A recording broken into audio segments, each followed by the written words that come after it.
காணாமல் போன பிரபல தொழிலதிபரினுடைய வளர்ப்பு கிளி ஊர் முழுக்க போஸ்டர் ஒட்டி தன்னுடைய செல்ல பிராணிய அலையோ அலைன்னு தேடி இருந்திருக்காரு.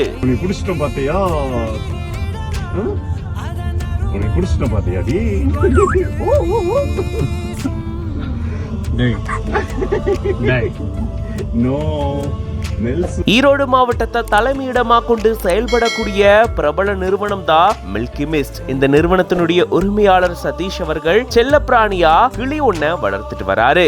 இது ஒரு ஆப்பிரிக்கன் வகை சாம்பல் நிற கிளி அப்படின்னு சொல்லப்பட்டிருக்கு. இந்த சூழல்ல தான் இவருடைய வளர்ப்பு கிளி காணாம போனதா கூறப்படுது. அதை தொடர்ந்து காணாம போன தன்னுடைய கிளிய இவரு ரொம்பவே தேடிட்டு வந்திருக்காரு. ஒரு முழுக்க போஸ்டர் ஒட்டி தன்னுடைய கிளி பத்தின தகவல்களை தெரிவிச்சிருந்திருக்காரு. அப்புறம் தான் தன்னுடைய வீட்டு பக்கத்திலேயே கோயில் மரத்துல இந்த கிளி இருக்கிறத தெரிஞ்சுக்கிட்டு அங்க போயிட்டு அதை பத்திரமா மீட்டிருந்திருக்காரு. இப்போ இது தொடர்பான காட்சிகள் சமூக வலைதளங்கள்ல வைரல் ஆயிட்டு வருது. அது மட்டும் இல்லாம இவரு கார்ல போகும்போது கிளியோட பேசிட்டு போற மாதிரியான காட்சிகளும் இப்போ வைரல் ஆகிட்டு வருது. இது தொடர்பான உங்களுடைய கருத்துக்களை கமெண்ட்ஸ்ல சொல்லுங்க. மேலும் பல செய்திகளுக்கு பிஹைண்ட் ரூட்ஸ் பேஜை ஃபாலோ பண்ணிக்கோங்க.